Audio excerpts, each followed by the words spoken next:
Moi aussi. Eh bien, merci de de me suivre sur cette chaîne. Je fais un saut de l'ange parce que je suis en interview avec Claude Lheureux sur un centre équestre qui s'appelle le Saut de l'Ange. C'est bien ça, Le Claude? saut de l'ange, oui. Le Saut de l'Ange, situé dans le département de la Dordogne, c'est Oui, ça? du côté de Bergerac, Voilà, du côté où de je suis donc. Bergerac. Alors, Claude, on va parler cet après-midi pour vous d'Equi-Coaching. Qu'est-ce que l'Equi-Coaching? Tu es Equi-Coach, Claude. Qu'est-ce que l'Equi-Coaching? L'équicoaching, c'est un accompagnement par et avec le cheval d'une personne ou d'un groupe de personnes qui souhaitent travailler sur des objectifs bien précis. Comme par exemple, après le Covid, il y a eu le changement pour les infirmières, changement comment dire, de boulot. Donc elle savait très bien ce qu'elle voulait plus, mais elle ne savait pas encore tout ce qu'elle voulait. Donc j'ai eu pas mal de gens comme ça. Après, ça peut être pour les adolescents. Il y a beaucoup d'adolescents qui sont dans la colère. Ça, c'est aussi très intéressant. Les personnes en perte de repères dans la vie ou après un burn-out. Donc un public très varié, remobilisation d'un projet, reconversion, adolescents qui ont besoin de retrouver confiance en eux, ou C'est encore une ça. fois certaines, on va dire, pathologies, maladies qui peuvent aussi, alors pas tout, mais j'ai compris, j'ai entendu parler de burn-out, donc qui Oui. permet on est psychologiquement affaibli, donc qui permet de se remettre en selle, si je puis dire. C'est ça. Mais on va parler après burn-out, hein. Bien D'accord. sûr, ouais, ouais, j'avais compris. Alors, ici, on est sur la grande région Nouvelle-Aquitaine. Claude, en tant qu'équi-coach, tu interviens partout en France? Oui, partout en France. Partout où on me le demande, je peux venir. Ou parfois, c'est moi qui propose de faire un stage là, dans un endroit là ou un endroit là, et je peux intervenir partout. Très bien. D'où vient ce petit accent, Claude? Mais je suis belge une fois, voilà. Ça fait longtemps, hein. J'ai pas pu m'en débarrasser. Je suis né avec. Ça fait longtemps qu'il est belge. Ça fait longtemps qu'il est belge. Donc moi, j'ai eu la chance de participer à un de tes séminaires avec d'autres personnes. Ce que ça m'a apporté, moi, c'est notamment une belle connaissance, une meilleure connaissance de ma gestion émotionnelle. Qu'est-ce qui se passe avec le cheval à ce niveau-là, au niveau des émotions, au niveau des réactions du cheval, quand on fait de l'équi-coaching avec toi? Bah, si tu veux, les chevaux, aujourd'hui, c'est scientifiquement prouvé qu'ils sont proches et capables de capter nos émotions dans la seconde. Et donc, c'est sûr que chaque personne qui va venir au départ, même si on ne fait rien, déjà, il y a une émotion qui se présente. Le cheval renvoie ça un peu, comment dire, presque tout de suite, quoi. C'est tout de suite, c'est cash, en fait. Et donc, dans ce cas-là, forcément, la première chose qu'on va toucher, et même chez un manager de société, ça va être oula, qu'est-ce qui ne va pas chez moi en ce moment, quoi. Voilà, c'est un peu ça le départ. Le cheval, il a cette capacité au millième de seconde à capter nos émotions. Je sais pas. On parle d'intelligence émotionnelle du Voilà, cheval. c'est ça. C'est pas le seul mammifère à avoir. Je sais que les éléphants sont très forts aussi, Mm. mais le cheval, pour nous Bah, en France, c'est quand même plus pratique de travailler avec C'est-à-dire les que chevaux qu'avec les éléphants. oui, alors le cheval, parce que c'est l'animal qui est le plus, disons, qui fait une moyenne de 400-500 kilos et qui est le plus près de l'être humain dans cette taille. Avec cette référence que c'est un herbivore, Mm. comme l'éléphant.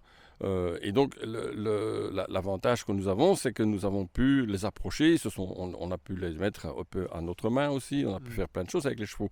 Notamment, c'est quand même le premier animal qui a permis à l'humain de se déplacer. Mm. Hein. Donc, c'est pour ça qu'on utilise beaucoup les chevaux. Par leur capacité à gérer, pas à gérer nécessairement, mais surtout à capter l'émotion et à nous la renvoyer. Mm. Qu'est-ce Oui, qui se passe à l'intérieur de moi? Voilà. oui, on est d'accord que le cheval est donc un miroir de qui je suis à l'instant T et qui me permet de mieux me comprendre. C'est ça. Ça permet directement de mettre, si tu veux, une séance avec le cheval, c'est 3 séances en psychologie, ce sont les psychologues qui le disent, hein, en cabinet. Mm. Pourquoi? Parce que le cheval, c'est l'instant T.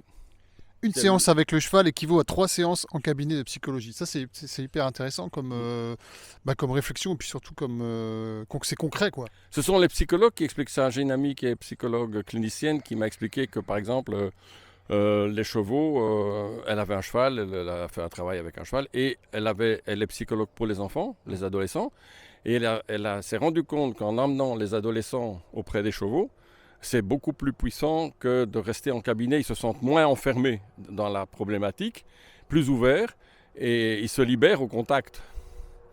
Et là, j'ai une amie qui vient de demander, juste avant de venir pour cette interview, j'ai une amie qui vient de me téléphoner pour sa fille, voilà, qui a un problème et qui me dit, Claude, elle a fait du cheval avant, elle a toujours été cavalière, elle est pleine de colère, est-ce que tu penses que ça pourrait l'aider? Je suis persuadé que oui, dans le sens où, enfin moi je suis un convaincu, dans le sens où qu'est-ce qui va se passer avec la colère? Le cheval va l'obliger sans même, dans l'inconscient, le cheval va lui demander de se poser.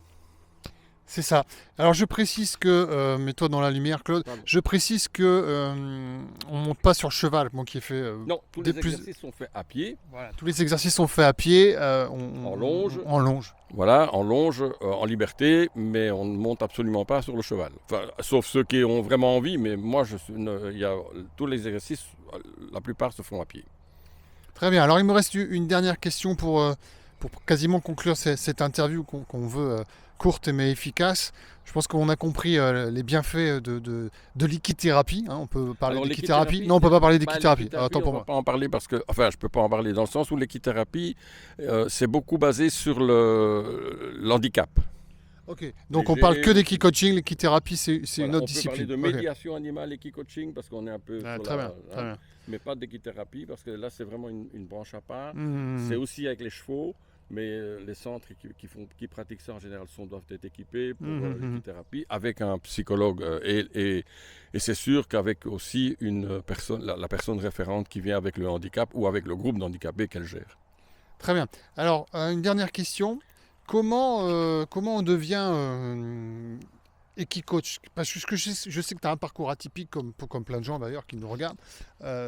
J'en fais partie. Et c'est pas là où je veux en venir, mais tu as eu un déclic. Qu'est-ce qui s'est passé? Pourquoi tu es devenu équicoach? Et est-ce que tu t'es formé aussi? J'imagine que oui.